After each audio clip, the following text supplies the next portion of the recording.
Sobat Diet Kalori, bertemu kembali dengan saya Erwin Eka, founder dari dietkalori.co.id. Dan di video kali ini saya akan membagikan tips ya, cara menurunkan berat badan menjelang pernikahan. Jadi ini pertanyaan yang sering saya dapati gitu ya, nanya gimana sih caranya biar berat badan saya turun menjelang pernikahan, pesta pernikahan, karena di pesta pernikahan nanti harus pakai gaun, harus penampilannya harus bagus di foto nanti, dan pernikahan itu bisa jadi merupakan sesuatu yang sekali seumur hidup, jadi harus benar-benar berkesan, harus benar-benar maksimal. Dan juga dari sisi penampilannya, salah satunya mungkin yang merasa lengannya terlalu gede atau perutnya buncit atau pahanya terlalu gede gitu, dan biasanya ini dialami oleh banyak sekali wanita, mungkin salah satunya kalian ya yang sedang menonton video ini. Tapi pria juga semacam seperti itu, ada yang ngerasa nanti biar bentuk tubuhnya bagus ketika pakai jas, pakai setelan taksido dan sebagainya seperti itu.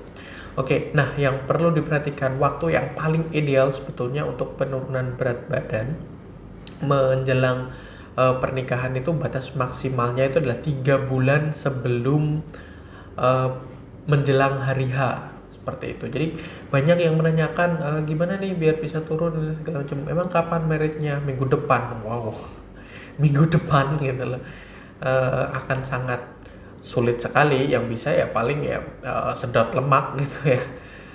Jadi 3 bulan itu waktu yang cukup ideal. Kalau misalnya lebih lama lagi akan jauh lebih bagus gitu ya. Nanti kalian bisa memaintain, bisa benar-benar mengubah lifestyle kalian ya, terutama pola hidup, pola makan ya, dan juga aktivitas sehari-hari yang mungkin selama ini kalian cenderung lebih mager, lebih suka malas-malasan, harus diubah semuanya seperti itu. Nah, selama 3 bulan ini ya, sama halnya dengan program diet kalori yang sedang kita kembangkan, kalian harus benar-benar membatasi jumlah asupan kalori yang masuk melalui makanan maupun minuman seperti itu. Jadi makanannya dijaga ya, bukan dari sisi porsinya tetapi dari jumlah kalorinya, bukan dari apa yang kalian makan, tapi berapa, dan berapanya ini lebih spesifik lagi berapa kalorinya.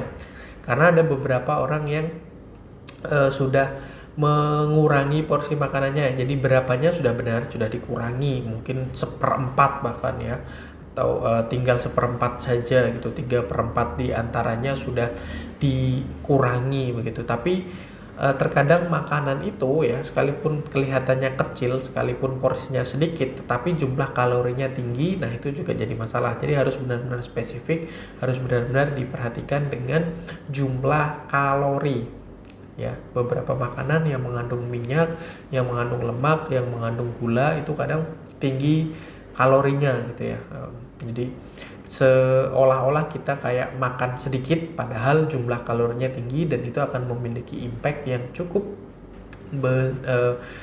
banyak gitu ya, punya efek yang cukup signifikan terhadap berat badan kita seperti itu. Nah, menjelang pernikahan 3 bulan tadi, jadi polanya diatur ya, terus kemudian berat badan kalian saat ini berapa, nanti kalian bisa tahu ya jumlah kebutuhan kalori harian kalian berapa. Terus kemudian kalau pengen turun, otomatis jumlah kalori yang masuk dari makanan atau minuman itu harus di bawah dari kebutuhan kalori harian kalian, atau istilahnya BMR ya, basal metabolic rate seperti itu. Misalnya kebutuhan kalori harian 2000, maka kalian menurunkan jumlah kalori yang masuk dari makanan di angka 1800 gitu ya, di maintain, nanti akan terjadi penurunan, dan itu terus menerus seperti itu. Jadi ada jangka waktunya gitu ya, selama 3 bulan nanti sampai benar-benar berat badan kalian menjadi ideal. Nanti setelah turun berat badan juga kebutuhan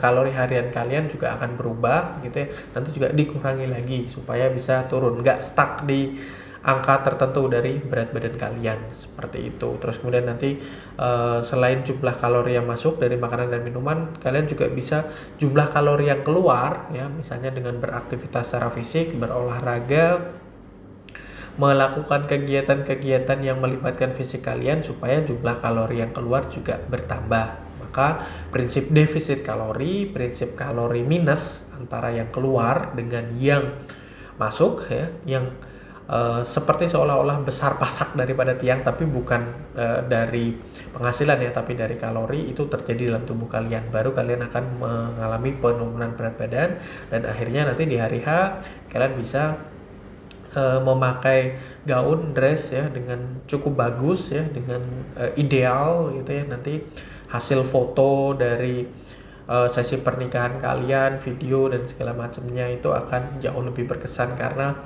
ya nggak ada lagi perasaan dimana kelihatan gendut lah, kelihatan cabi lah, pipinya kayak bapau lah dan sebagainya, semacam seperti itu bisa dihilangkan tanpa harus kemudian nanti bikin tricks make up atau apa, atau bikin pakaian dress yang nggak kelihatan gemuk dan sebagainya, seperti itu. Jadi bisa diusahakan dengan tadi sebisa mungkin 3 bulan sebelumnya ya, supaya tidak terus kemudian melakukan diet-diet ekstrim yang justru akan membahayakan kesehatan, seperti itu. Oke ya, saya rasa itu ya. Dan mungkin kalau misalnya kesulitan untuk menurunkan berat badan dan masih ada jeda waktu sebelum hari H pernikahan, kalian bisa bergabung bersama kami. Kunjungi saja website kami di dietkalori.co.id, dan jangan lupa like, comment, dan share, serta subscribe YouTube channel ini dan follow sosial media kami yang ada di bawah ini ya. Dan sampai bertemu kembali dengan saya Erwin Eka dari dietkalori.co.id.